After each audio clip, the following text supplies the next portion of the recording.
longuement que je le souhaiterais, vous allez d'abord le découvrir et ensuite vous ferez plus longuement sa connaissance. Il signera ses ouvrages. Je l'ai découvert après la lecture d'un ouvrage magistral, d'un ouvrage essentiel, qui doit figurer dans toutes les bibliothèques, l'Église oriste de l'histoire. Mais il n'a pas écrit que ce livre, mais je ne vais pas vous énoncer donc toute la bibliographie des œuvres de Jean Dumont. Mais l'Église oriste de l'histoire, la Révolution française ou les prodiges du blasphème, Isabelle la catholique, et surtout son dernier ouvrage que je n'ai pas lu, il me le pardonnera, cela viendra d'ici quelques jours, La controverse de Valladolid. Jean Dumont n'est pas un universitaire, et nous aimons dans ces universités d'été, vous le savez, présenter des personnes très différentes. Des hommes de l'université, et les meilleurs, vous avez pu le vérifier, mais aussi des hommes d'expérience, des soldats. Mais Jean Dumont, lui, c'est un éditeur à l'origine, c'est un grand collectionneur, et c'est aussi un militant. Il a été très jeune engagé. Il a été le chef du service national étudiant pendant le régime du maréchal Pétain. On lui doit les restaurants universitaires, entre autres choses. Et il avait auprès de lui un fonctionnaire, c'est ça, rattaché, qui l'assistait, un fonctionnaire d'autorité du gouvernement, qui s'appelait François Mitterrand. Voilà. Et il pourra vous en raconter beaucoup. On lui doit donc une œuvre, une très grande œuvre d'éditeur, et puis ensuite une œuvre d'historien qui est allée aux sources.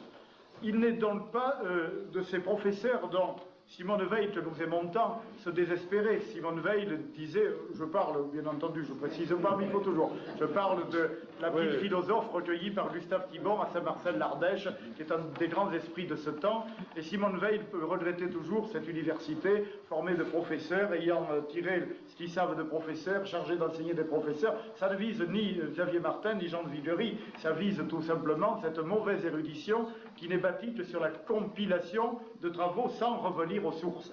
Et donc Jean Dumont est allé aux sources, puisqu'il vit moitié en France, moitié en Espagne, pays qu'il aime particulièrement, il me racontait hier l'anecdote, il vous le dira, ça c'est prodigieux, de sa conférence invitée devant la Grande Loge nationale de France pour défendre l'Inquisition. Bon, espagnol. Vous voyez, tout arrive, un franc-maçon facétieux, donc avait trouvé le moyen de semer la perturbation comme ça au sein des loges. Voilà. Alors, mais je pourrais vous en raconter pendant 1 heure, mais lui pourrait vous en raconter pendant 18 jours. Alors, vous avez la chance de la voir. Il continuera à table, surtout pour les plus jeunes. Je voudrais qu'il s'inspire de tout ce qu'il sait. Voilà. Merci, cher ami. Vous avez donné pour titre à ma conférence quelques aspects de la désinformation historique contemporaine. Or, comme cette désinformation est partout et constante, on pourrait organiser 3 ou 4 universités d'été pour ne parler que de cela. Bon. Alors donc j'ai l'embarras du choix, c'est un grand embarras. Je crois d'ailleurs, c'est une petite remarque préliminaire, qu'il faudrait aussi penser à la désinformation de notre militantisme. Je veux dire par là qu'il ne faut pas partir se nourrir uniquement d'idées toutes faites, par exemple sur le rôle bienfaiteur du christianisme ou sur le rôle bienfaiteur de la monarchie française.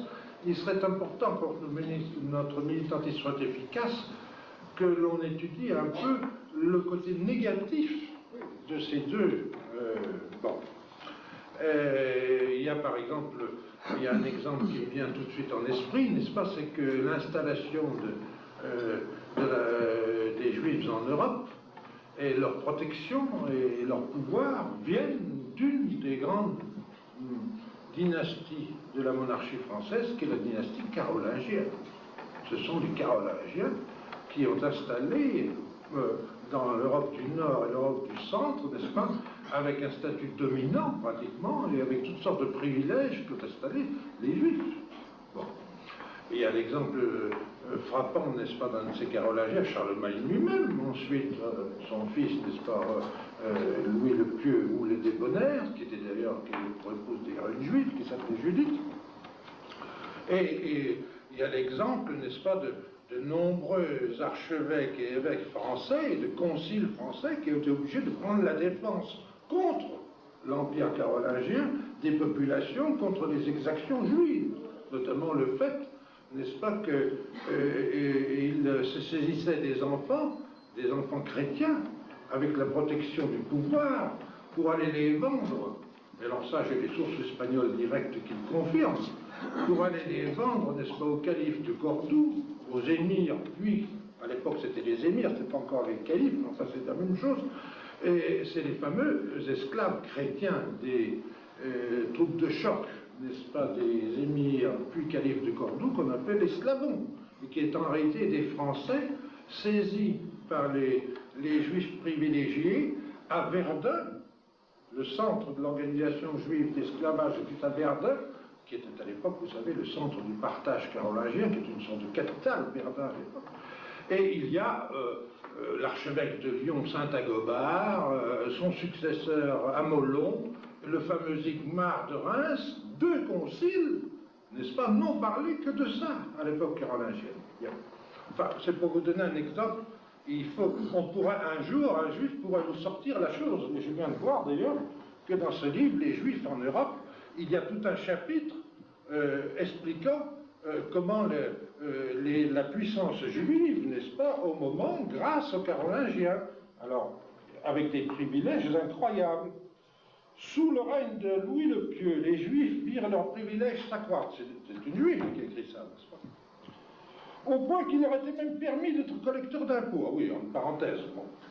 Cette conjoncture favorable fut à l'origine d'un important épanouissement de la vie intellectuelle juive. Les écoles rabbiniques du nord de la France, de la vallée du Rhin, etc., dans le sud de la France, Narbonne, Nîmes, Montpellier, Marseille, Toulouse, depuis ces lieux, n'est-ce pas, du sud, la population juive gagna le nord et l'est. La zone des foires marchandes de Rouen, entre autres, les régions de Lorraine, de Champagne, du Lyonnais et du Limousin. Bon. Vers 1066, les Juifs français s'établirent dès lors en Angleterre. C'est pas l'origine de la présence, et carolingienne. Bon. Voilà.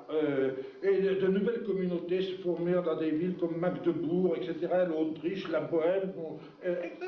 Toute l'origine de la présence juive en Europe est carolingienne. Enfin, c'est un détail, mais enfin, ça serait intéressant de l'expliquer un jour, parce qu'il y a des textes magnifiques des conciles de l'époque, n'est-ce pas, contre l'excès de cette présence juive, donc que personne ne cite, n'est-ce pas, et notamment pas les défenseurs de la monarchie française, parce que c'est gênant. Mais c'est pas gênant, c'est un fait. Bon. Alors, aujourd'hui, je ne vais pas parler de cela, simplement je signale qu'il y aurait si vous voulez, une désinformation critique de nos propres positions afin de les rendre plus solides et moins discutables.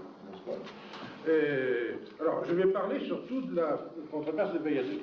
C'est un exemple de désinformation récente, puisque vous l'avez probablement vu, ou beaucoup d'entre vous l'ont vu, il y a eu une célèbre émission de télévision, n'est-ce pas, un célèbre je ne sais plus comment on appelle ça, enfin, reconstitution filmée, n'est-ce pas, de la controverse des Valladolid, qui a été faite par la télévision française, sous la direction d'un certain Jean-Claude Carrière, et qui a été ensuite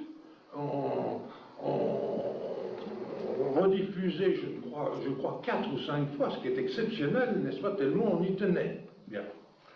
Cette reconstitution de la controverse des Valladolid était évidemment une absurdité de A à Z. Elle visait à démontrer cette idée simpliste que l'Église avait été incapable de savoir si, lors de la découverte de l'Amérique, et longtemps après, puisque cette controverse a lieu en 1550, c'est-à-dire 57 ans, 58 ans après la découverte de l'Amérique, l'Église avait été incapable de savoir jusqu'alors si les Indiens étaient des hommes et avaient une âme.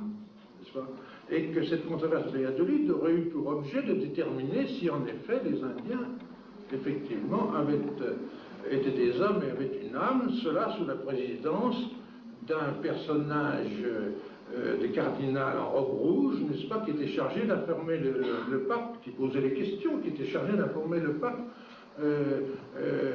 du résultat de la controverse. Bon, tout cela est une absurdité complète, mais c'est particulièrement intéressant de reprendre cette controverse parce que, d'une part, elle était jusqu'ici très mal connue, et d'autre part, parce qu'elle fonde, nous allons le voir, beaucoup de ce qui sont nos convictions sur l'importance décisive d'un christianisme de chrétienté, et non pas simplement d'un christianisme purement clérical.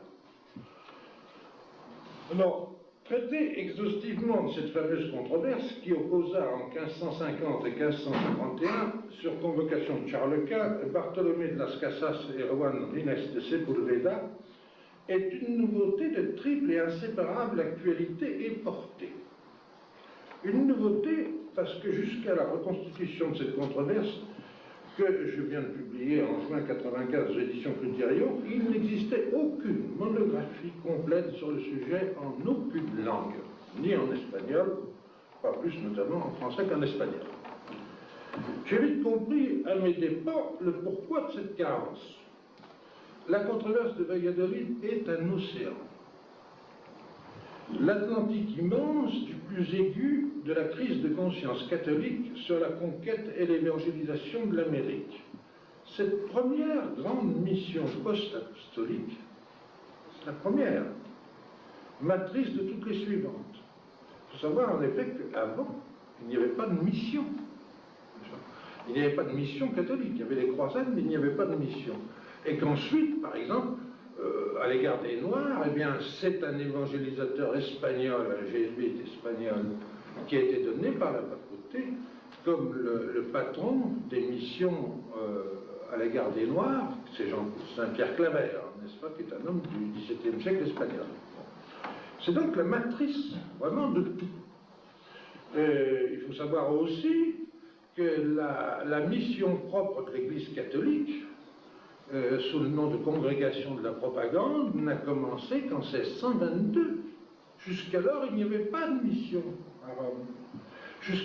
Par exemple, le rôle de Rome a été pratiquement nul dans l'évangélisation de l'Amérique, pour des raisons que je vais dire, nul en activité et en financement, car il faut savoir que l'assise opulente papauté de la Renaissance, dont les revenus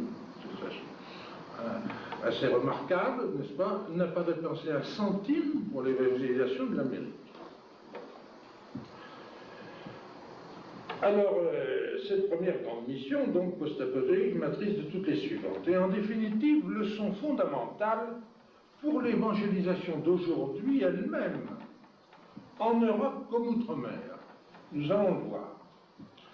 Les plus courageux des historiens ne pouvaient que s'effrayer de cette immensité dont je viens de parler.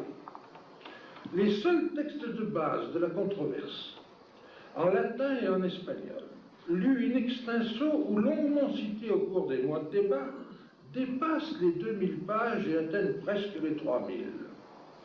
Et la documentation, principalement latine et espagnole, précisant l'environnement historique et doctrinal le plus direct, est encore plus copieuse.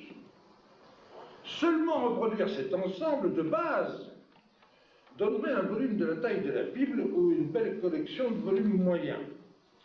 Quant à l'environnement un peu moins direct, dont la connaissance est également indispensable pour l'Europe et pour l'Amérique, il est presque infini.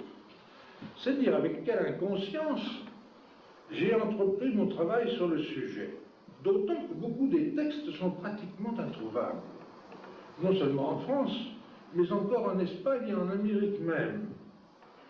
Je n'ai échappé au découragement ou à la noyade que grâce à 30 années d'études préalables de l'époque, et surtout grâce à mes amis espagnols, notamment ceux de la pastorale universitaire de l'archevêché de Madrid, qui ont généreusement, ils étaient une dizaine, et ils ont consacré à ça 6 mois de leur vie, recherché, photocopié pour moi le plus introuvable.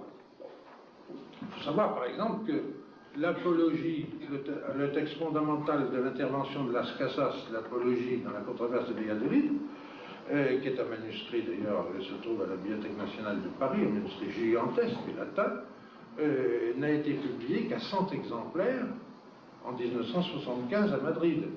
Bon. Et retrouver un de ces 100 exemplaires, c'est une chasse dans la ville de Madrid assez extraordinaire. Et j'ai réussi à avoir la photocopie complète de ce manuscrit. C'est un des cas. Mais il y a en Amérique 10 personnes au moins aussi importantes que Las Casas qui ont écrit et publié à Mexico en 1550, etc., dans des endroits impossibles, qui sont tout à fait introuvables.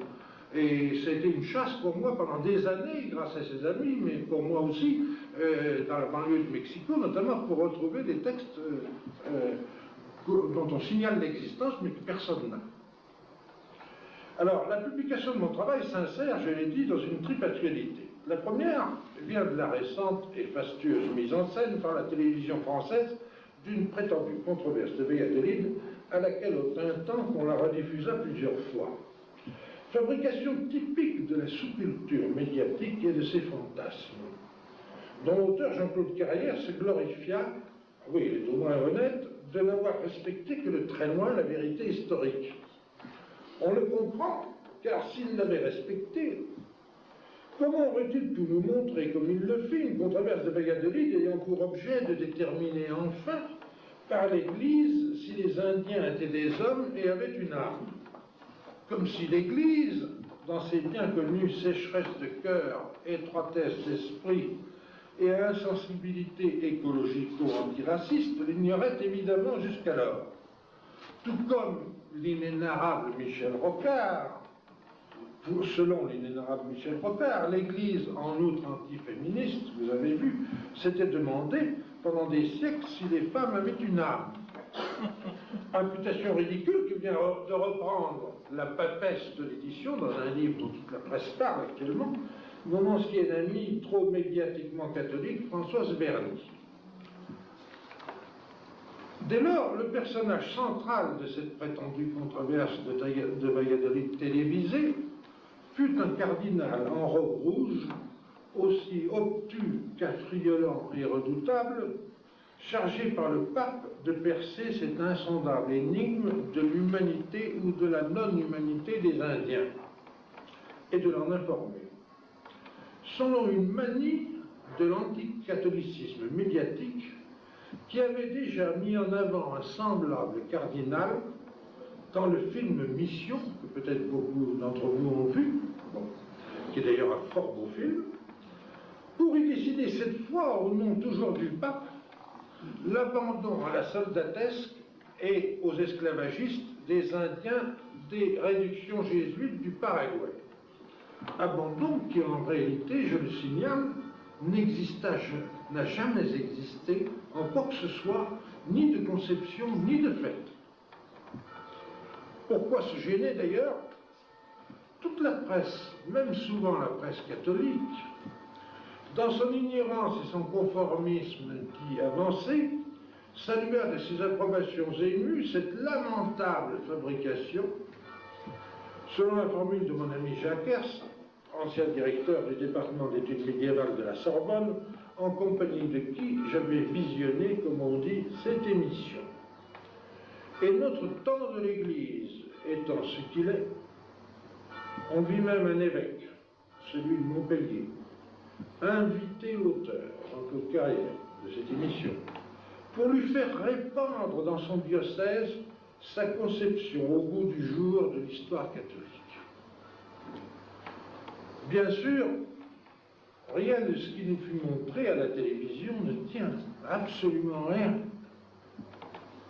En réalité, à peine Christophe Colomb rentré de son voyage de découverte, qui, je le rappelle, est d'octobre, la découverte est d'octobre 1492, à peine Christophe Colomb rentré, ce qu'il fit au début de 93, les bulles pontificales de 1493 avaient fait obligation au roi d'Espagne, je cite, en vertu de la sainte obéissance, d'envoyer en Amérique des missionnaires probes, doctes et expérimentés, sont le terme même des bulles, pour évangéliser les Indiens.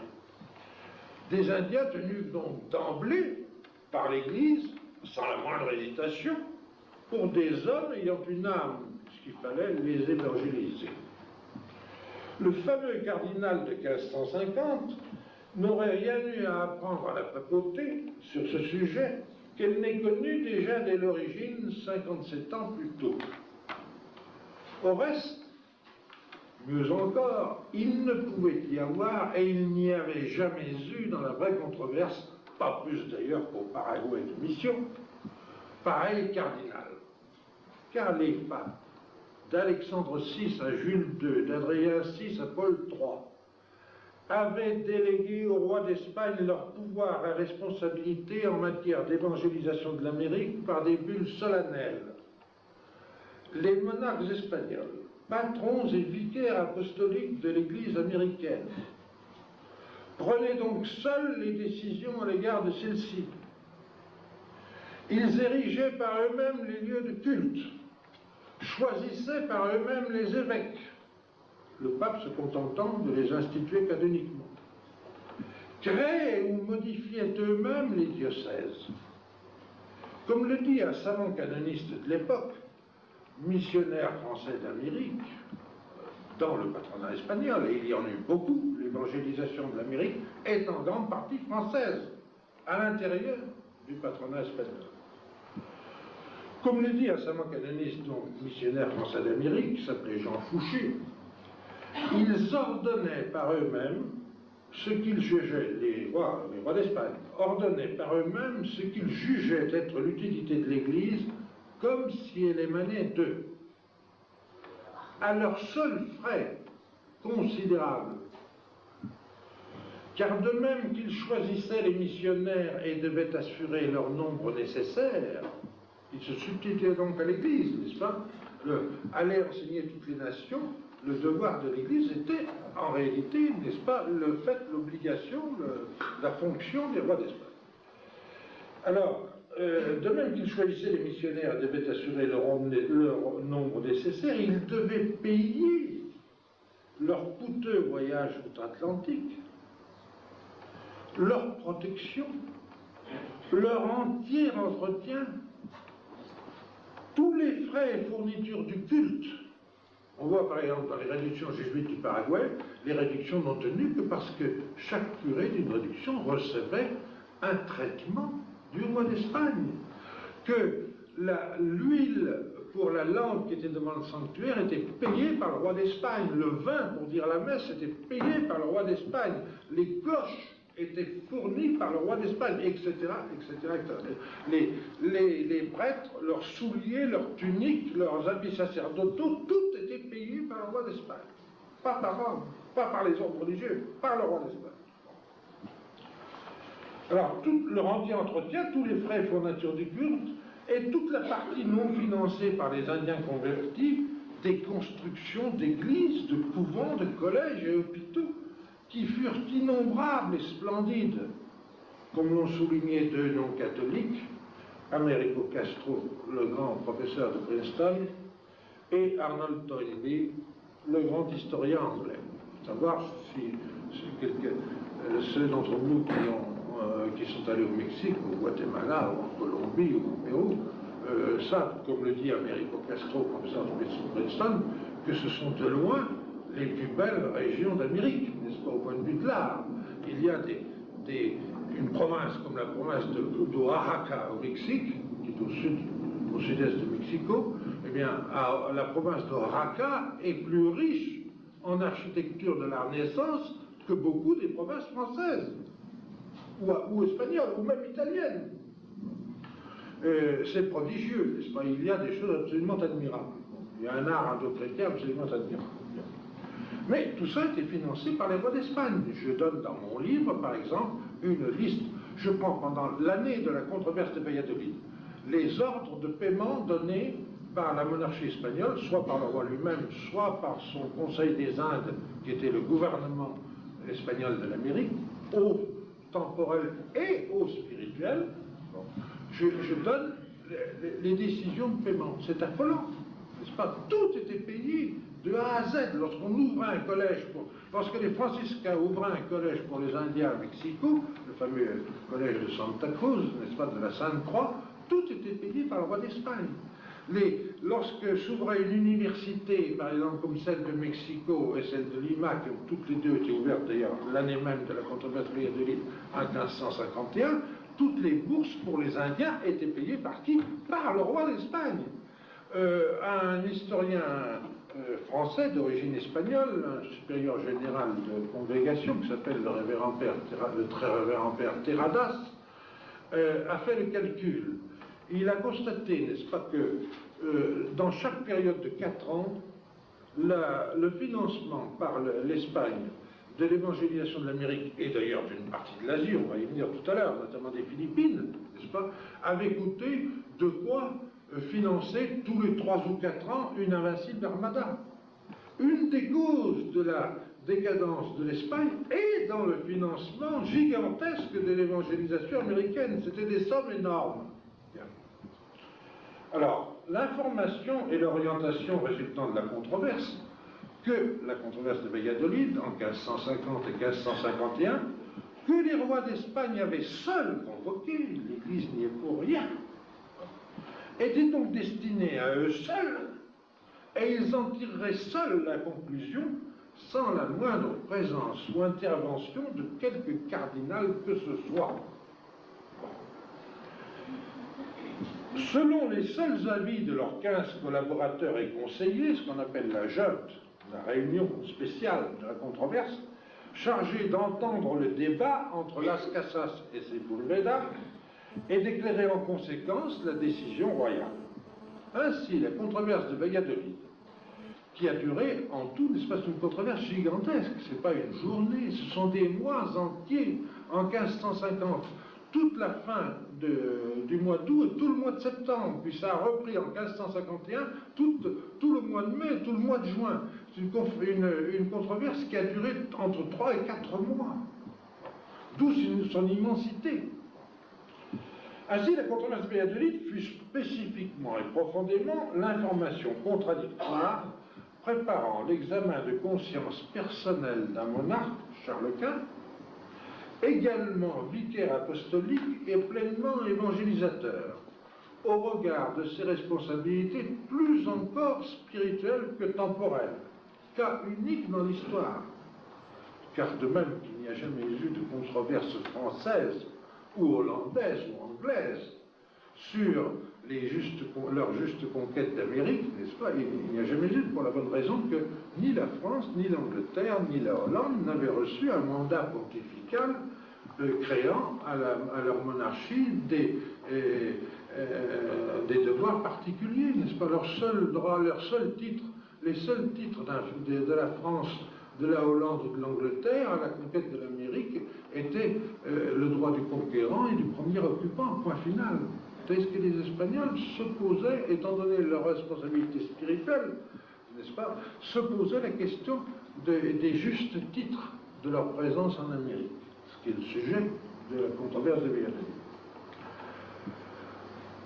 Et information d'une qualité exceptionnelle dans l'Église post-apostolique, car l'Église d'Espagne a alors atteint, avec projection mondiale, le sommet de la théologie dogmatique, de la théologie morale et politique, de la mission et de la charité. Avec, en théologie, n'est-ce pas, un Melchior Cano ou un Dominique de Soto, qui sont considérés toujours aujourd'hui comme des théologiens dominants, qui étaient des membres d'ailleurs de la junte, tous les deux, n'est-ce pas, étaient parmi les 15 personnes chargées d'écouter et de décider sur ce que disaient Las Casas et Sepúlveda. Un François de Vitoria, très connu comme père du droit international, un Ignace de Loyola, tout ça de la même époque, n'est-ce pas, et dans la mission, et un François Xavier, etc., et un Jean de Dieu dans la charité. C'est devant, n'est-ce pas, cette Église d'Espagne qui a atteint à ce moment-là un niveau extraordinaire, n'est-ce pas, que va se tenir la conférence. Entre de nombreux autres, dont personne ne parle jamais, notamment en Amérique, injustement méconnus, dont l'un des plus grands apôtres américains et visionnaire de la haute renaissance chrétienne, l'extraordinaire Vasco de Quiroga, adversaire lui aussi de Las Casas. Cette première actualité d'une controverse aussi spécifique est inséparable déjà, je l'ai annoncé, d'une portée, d'une leçon. Car la spécificité du débat de Valladolid nous rappelle d'où est venue la majorité en nombre du catholicisme d'aujourd'hui. Cette majorité, pensez-y, est formé par les plus de 400 millions de catholiques sud- et centra-américains, voire nord-américains, pour des dizaines de millions d'anciens hispano-américains. Il y a aux États-Unis 60 millions d'anciens hispano-américains, voire encore philippins. Les seuls catholiques majoritaires dans leur pays. Et vous avez vu que récemment, le pape a pu réunir à Manille, n'est-ce pas, des millions de catholiques. Eh bien, les Philippines furent évangélisées aussi à partir de l'Amérique espagnole. Car il faut savoir que les Philippines dépendaient du vice-roi espagnol du Mexique et appartenaient de ce fait au patronat vicariat apostolique d'Amérique. D'elle et de lui partirent en outre, dès les années 1570, les premiers évangélisateurs modernes de la Chine, si on met à part les franciscains du XIIIe siècle, les premiers martyrs du Japon, 1597, qui sont tous, à part les Japonais, qui sont tous des missionnaires espagnols, du patronat espagnol. Et au XVIIIe siècle, c'est généralement inconnu de nous Français, mais les premiers, au XVIIIe siècle, les premiers martyrs du Tonkin sont aussi des missionnaires espagnols. Avant qu'existe, je le rappelais tout à l'heure, la propagande romaine, c'est-à-dire la mission romaine, puis toujours indépendamment d'elle, après sa création opérative en 1622. Ainsi, la majorité du catholicisme d'aujourd'hui est née non de l'impulsion du travail et du financement direct de Rome, mais du don sans limite, pendant plus de 3 siècles, d'une nation particulière. La nation espagnole ou la portugaise, le cas est semblable, en un don massif de chrétienté nationale missionnaire par le moyen d'une structure de type constantinien, c'est-à-dire où le pouvoir spirituel était aussi dans les mains du pouvoir temporel. Tout cela même qu'une certaine Église, pré- et post-conciliaire, a fait et fait profession de disqualifier et d'aborer. Or, de même que l'on peut se demander quels auraient été réellement leur enseignement et la diffusion d'Églises primitives sans la protection que lui apportèrent Constantin et ses successeurs, on voit clairement que sans la nation espagnole constantinienne, une bonne part de la majorité du catholicisme d'aujourd'hui aurait eu toute chance de ne pas exister. De même encore qu'une relecture des apologies constantiniennes, car elles existent, de saint Ambroise, de saint Augustin, de saint Jérôme, ne serait pas inutile en un temps où nos structures sont si destructrices de christianisme. Il serait juste qu'un peu de retenue tempère les dénonciations antinationalistes venues de Rome depuis les années 1925 et tout récemment encore, d'une Rome en fait fortement débitrice des nations de chrétienté,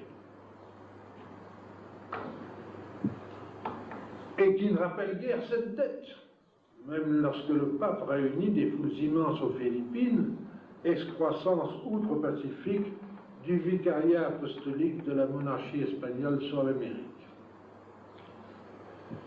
La deuxième actualité concerne Las Casas. La deuxième actualité d'une reconstitution de la véritable controverse de Valladolid concerne le dominicain Las Casas, dont le 5e centenaire de naissance, en 1984, avait porté la figure au pinacle libérationniste. Et là aussi, nous retrouvons l'actualité. Promotion redoublée en 1992, lors du 5e centenaire de la découverte de l'Amérique, à l'initiative des tenants de la théologie de la libération, par des célébrations voulues pénitentielles qui ont eu lieu un peu partout en Amérique, pour demander pardon de la conquête et même de l'évangélisation, selon l'ultime du message lascasien. Prenez dès lors force de loi historico-médiatique les affirmations des turiféraires, surtout français d'ailleurs. Une chose très curieuse, c'est que dans le dévoiement de l'esprit concernant toute cette époque, les Français sont toujours en premier rang. Les tordus sont toujours français. Les historiens tordus dans cette affaire sont français. Une majorité écrasante.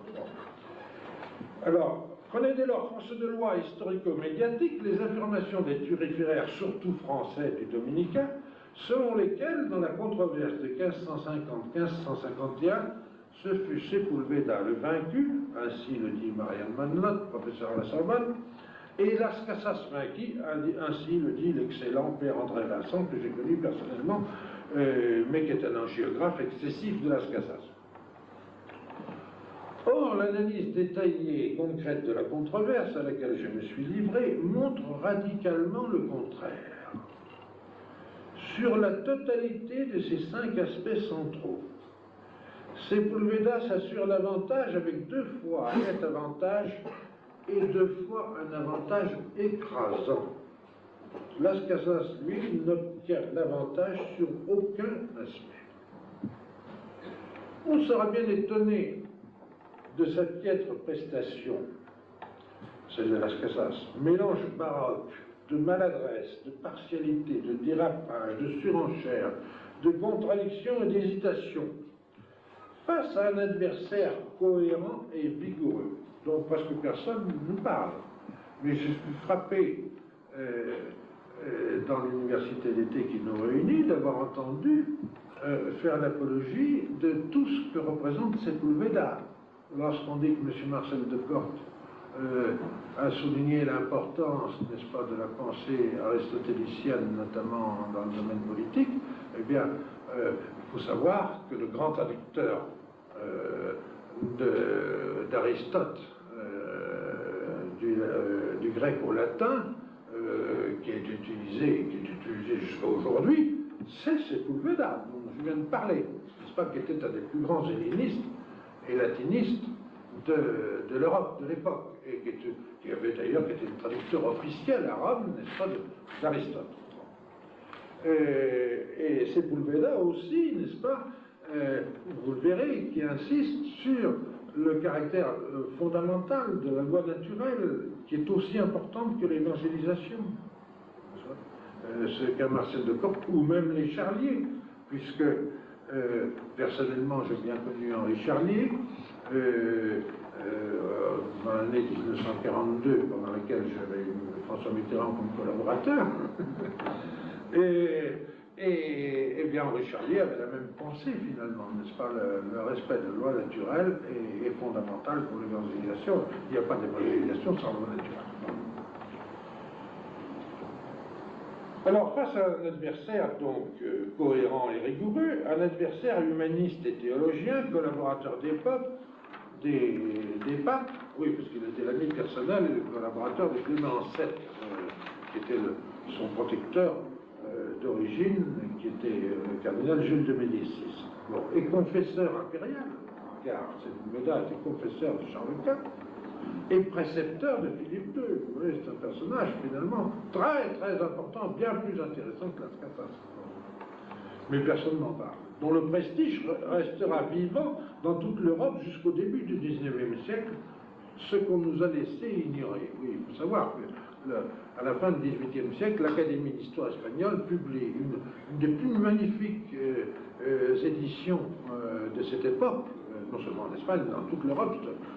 C'est un travail admirable de typographie, de mise en page, d'illustration, de reliure, qui est les œuvres complètes de Sepúlveda en 1780, c'est-à-dire 2 siècles et demi après sa mort. Il est notamment l'auteur de la plus brillante, la plus remarquable histoire, ce qui était l'historiographe de Charles Quint. Il a écrit dans ses 4 volumes des œuvres complètes de Sepúlveda, et 2 volumes qui sont l'histoire malheureusement latine de Charles Quint, n'est-ce pas, qui est la plus profonde, la plus intéressante. Alors que pendant ces près de 3 siècles, suivant la controverse, Las Casas sera de plus en plus oublié et rejeté. Ce qu'on a aussi omis de nous dire.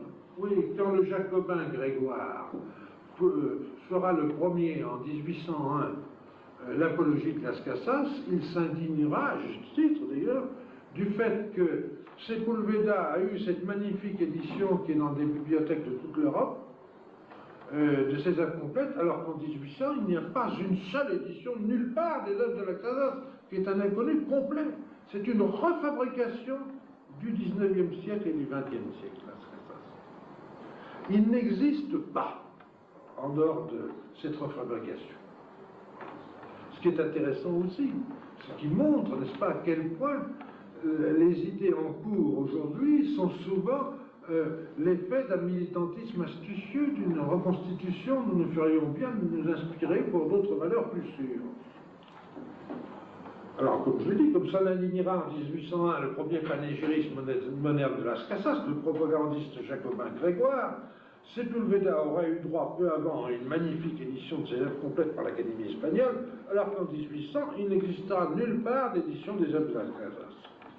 En fait, là encore, les vrais spécialistes savaient l'échec de Las Casas dans la controverse. L'Américain Lewis Hanke, qui est un grand spécialiste de Las Casas et de toute cette époque, ou le Mexicain également remarquable Edmundo Gorman, pas nous, n'est-ce pas?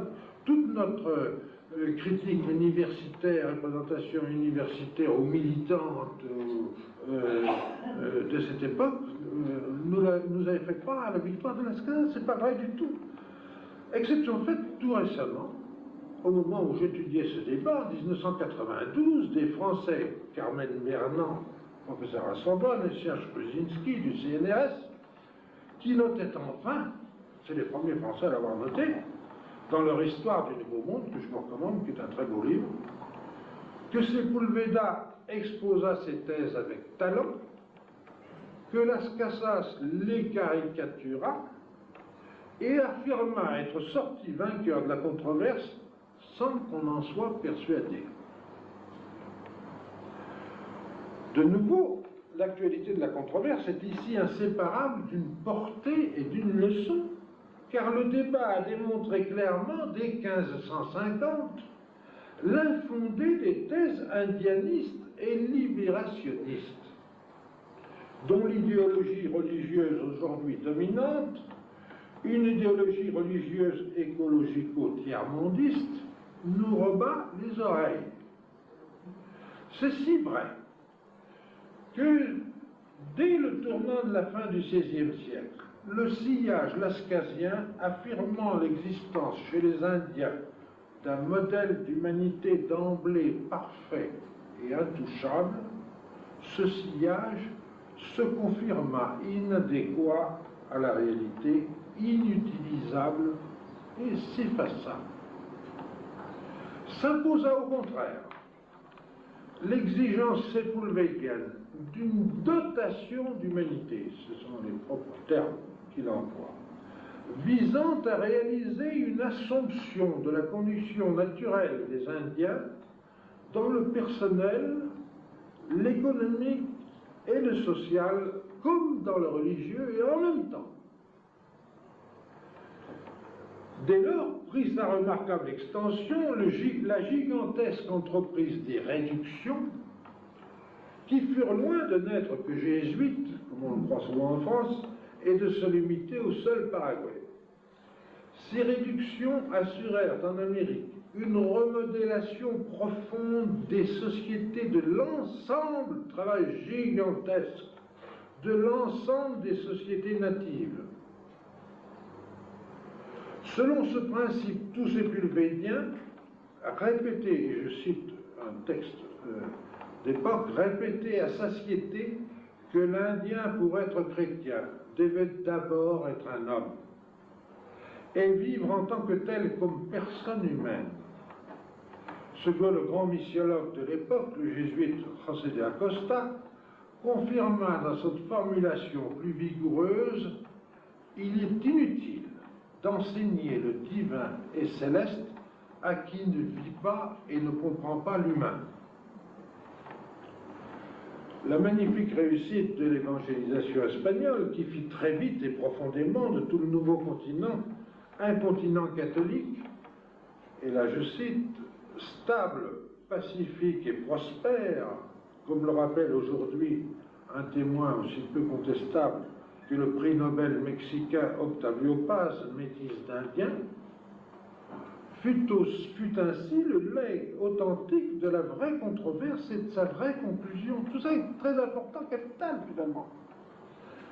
Celles-ci légueront notamment à notre siècle d'admirables fidélités indiennes,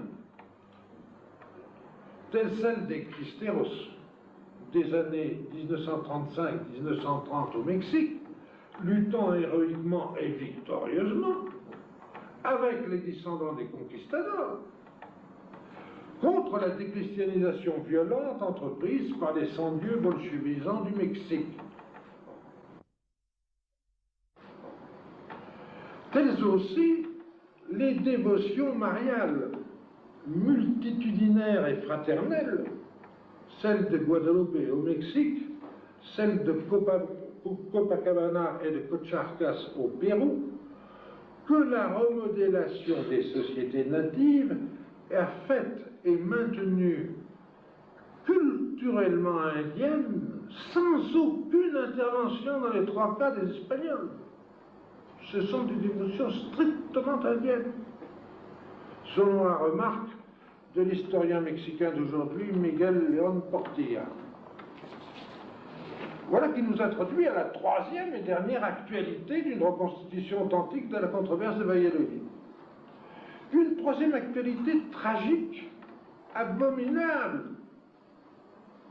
celle du génocide à répétition pratiqué par une autre catholicité apparemment modèle du tiers-monde, la catholicité du Rwanda, Burundi, etc. Une catholicité produit parfait à travers un clergé progressiste, du schéma lascassien exigeant de s'en tenir à une évangélisation purement religieuse, dans le respect total, et même, disons le mot béat, des sociétés natives. Il laissant ainsi subsister le substrat tribal, qui ne vit pas et ne comprend pas l'humain. Je vous rappelle, c'était la formule employée par le grand missiologue José de Acosta. Jusque dans d'irrépressibles et infinies oppressions et massacres. Le contraire exact de l'évangélisation conçue en profondeur, selon Sepulveda, dans le personnel, l'économique et le social, comme dans le religieux, qui a, elle, cette évangélisation américaine, selon le modèle de Sepulveda, éradiqué totalement du Nouveau Monde les abominations là pourtant, et peut-être plus encore, également et massivement présentes à l'origine. Je rappelle l'anthropophagie généralisée dans toute l'Amérique, aussi bien chez les Hurons, les Iroquois faisant cuire les missionnaires jésuites, n'est-ce pas, que les Guaranis du Paraguay qui se mangeaient entre eux, n'est-ce pas, dans leur soulerie collective. Bon.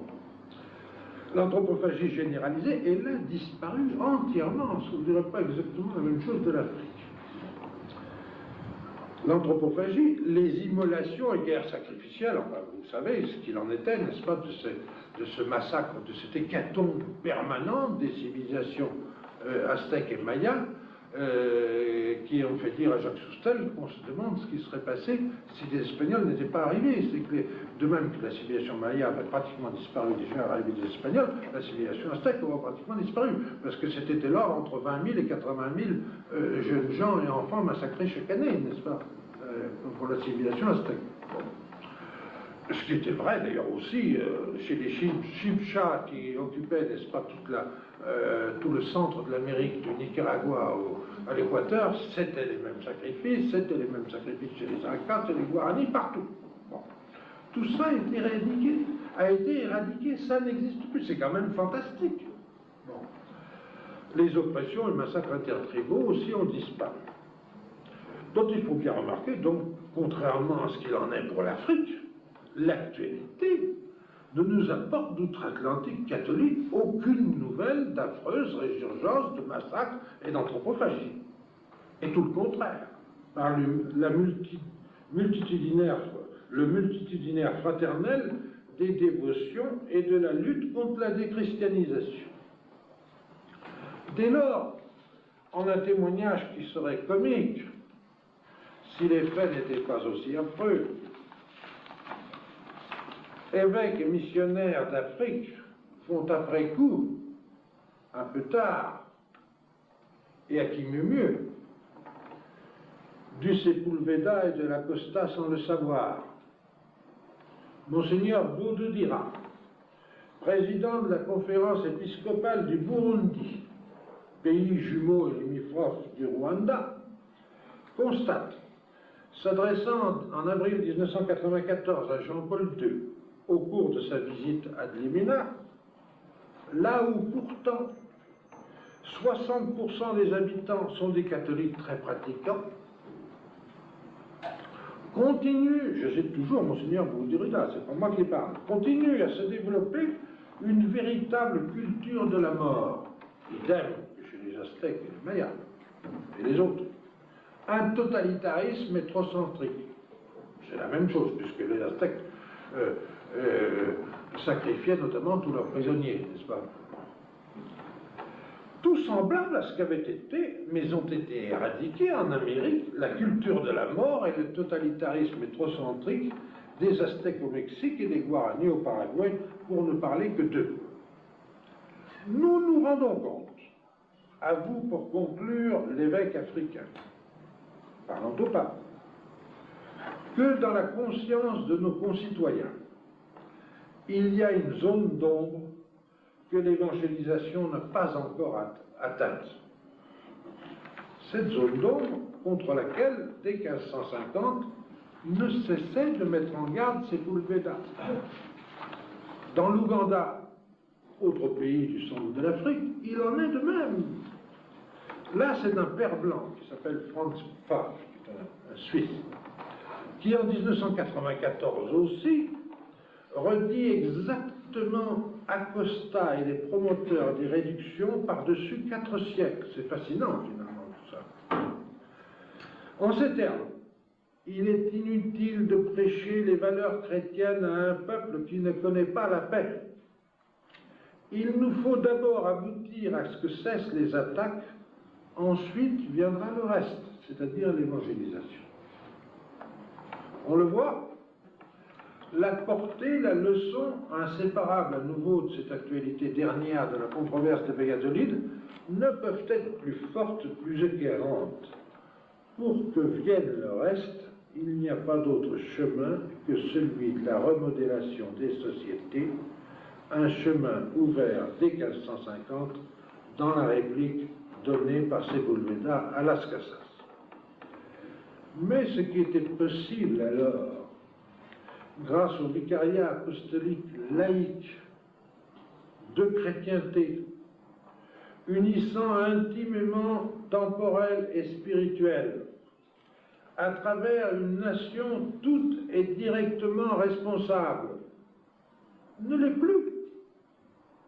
Dans une église devenue exclusivement religieuse, particulièrement cléricale et indistinctement mondialiste.